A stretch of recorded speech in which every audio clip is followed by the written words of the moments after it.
In today's video, we're talking all about handheld B-roll and how I shot this cinematic baking sequence.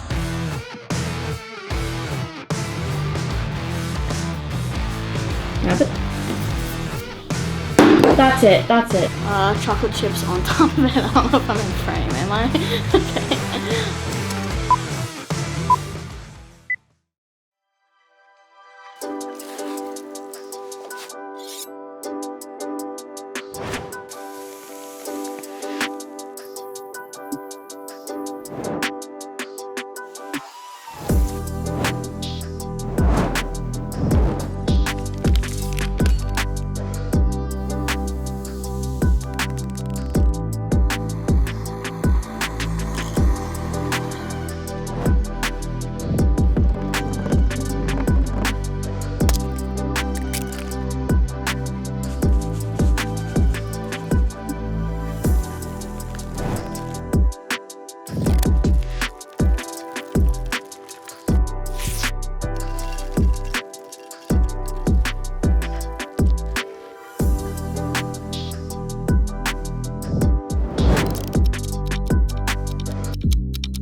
How's it going, everybody? Welcome back to the channel. If you're new here, my name is Sam Kuhne and I make videos right here on YouTube all about filmmaking and content creation.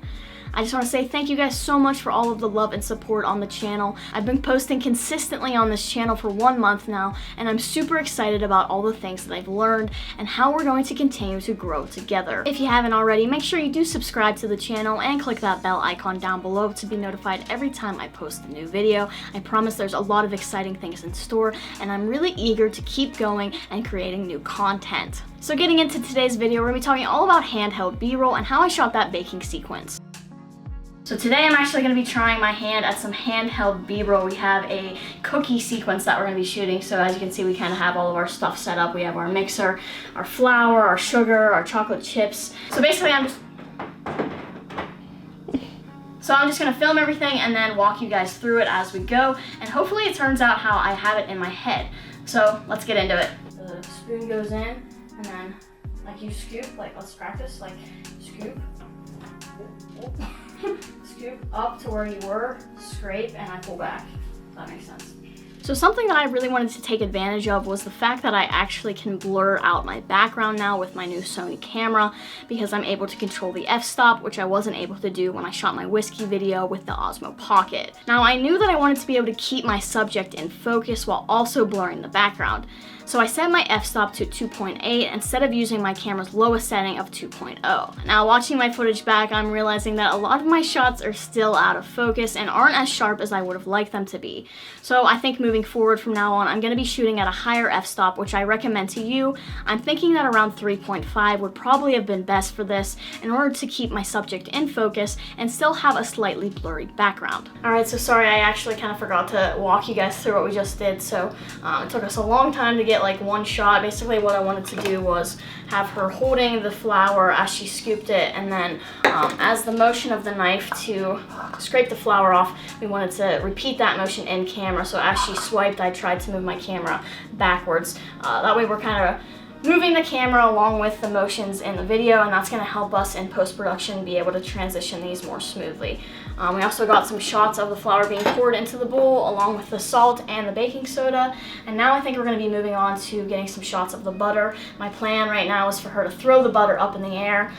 We'll cut after it throws and then transition to a shot of it already opening, falling into the bowl. So a lot of the times in handheld B-roll, you see these kind of overly dramatic shots of people rolling things or throwing things. Now, while this isn't the most realistic way of actually baking or cooking something, it definitely makes the shot look more interesting and kind of sells this B-roll sequence a little bit more. So obviously I wanted to try my hand at that, which is why we shot the butter sequence with the butter flying in the air and the shot of the egg rolling across the table. Now there's a lot of things that I learned from doing this. One is that it's hard to focus these shots. I'm still not an expert at this. I set my focus in the air where I thought the butter was going to land. Grab it. Throw it. Throw it. Throw it. Grab. Throw. Oh my god, I think that was. Grab it. That's it. That's it. That's 100% it. That's it, baby.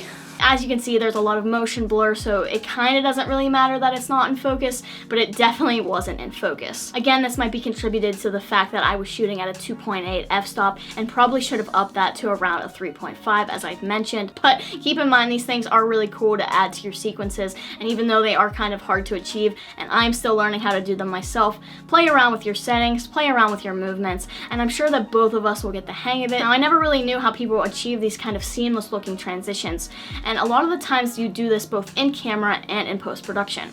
So an in-camera trick that you're probably familiar with is just moving your camera behind an object and then pulling out from another object in the next clip. This does make it look like a seamless transition, and especially if you add a speed ramp onto this, it'll make it look even better. Alright, so sorry, it's kind of hard to film all of this and take you guys along with me since I don't have two cameras, but basically what we did was we got our shot of the butter flying up in the air like I planned. I think I'm going to be able to punch into it and then transition to it being in the air and then opening. We also got some shots of our sugar being poured as well as our vanilla extract, and we did a shot of the egg rolling across the table.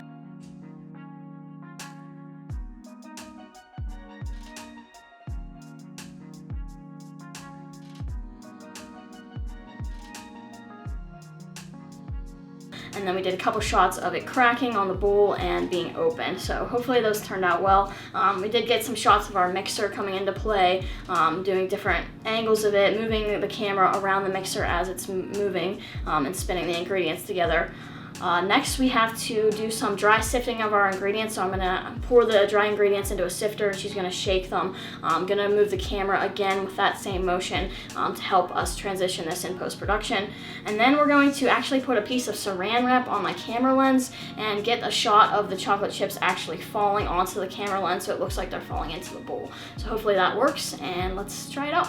So handheld B-roll is just that, it's handheld. So obviously there is going to be some natural shaking in your video depending on how you're holding and moving your camera. Now I know for my camera in particular there is built-in image stabilization, which for the most part is helpful. Now I have heard mixed reviews about leaving the image stabilization in your camera on when shooting something like this because it may try to overcorrect your movement and make it kind of have a warped looking background. Now I personally left the image stabilization on for this video. I'm not entirely sure if it messed anything up in my background. I didn't notice anything when I was editing this in post, but I'm definitely eager to try it without image stabilization and let you guys know if I think that is a better method. All right, so I'm gonna get this piece of saran wrap. I'm gonna pull this tight on the camera lens, and then what we're gonna do is actually drop the chocolate chips onto the camera lens so it looks like they're going into the bowl, but they're gonna be landing on the camera.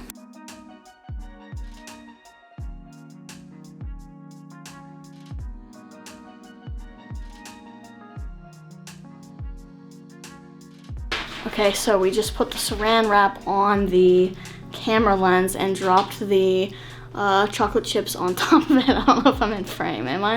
Okay. And so that actually I think that worked. We just did some shots of the scissors cutting the chocolate chip bag and also the walnuts ripping. And what we did was just kind of follow the camera again close up to the bag and then pull away as she cut and ripped the bag.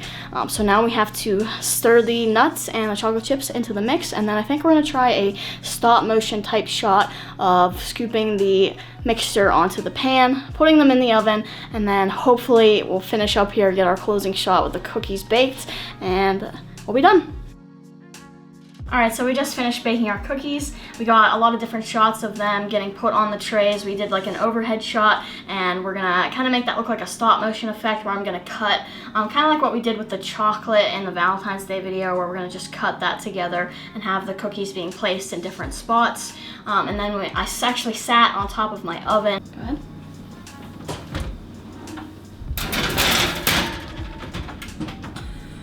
And got an overhead shot of the cookies going into the oven, and then we're gonna also cut that together of them coming out baked. So here they are, they're finished. It took us like 3 hours to shoot this because I wanted to make sure that I got every step along the way, so I'm hoping it turned out good.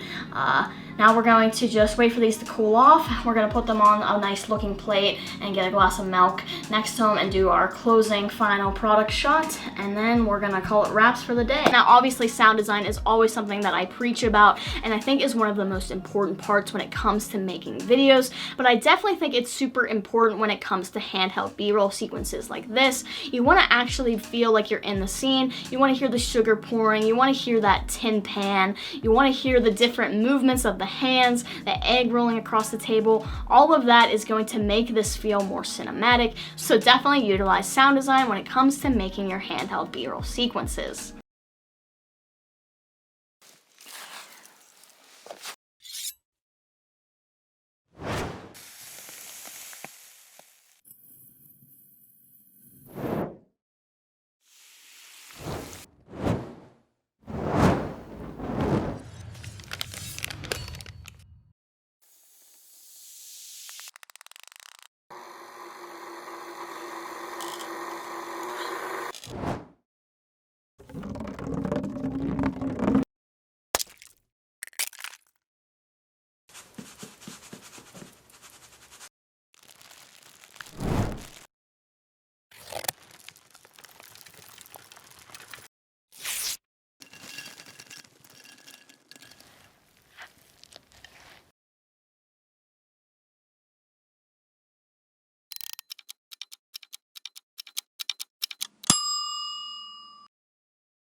Overall, this was a great learning experience for myself, and I'm super excited to get back behind the camera and try it again. If you have any ideas for some future B-roll sequences that you want to see from me, please leave that down in the comments below. If you aren't subscribed, make sure you do subscribe to the channel, click that like button, turn on notifications, and I will see you all in the next video.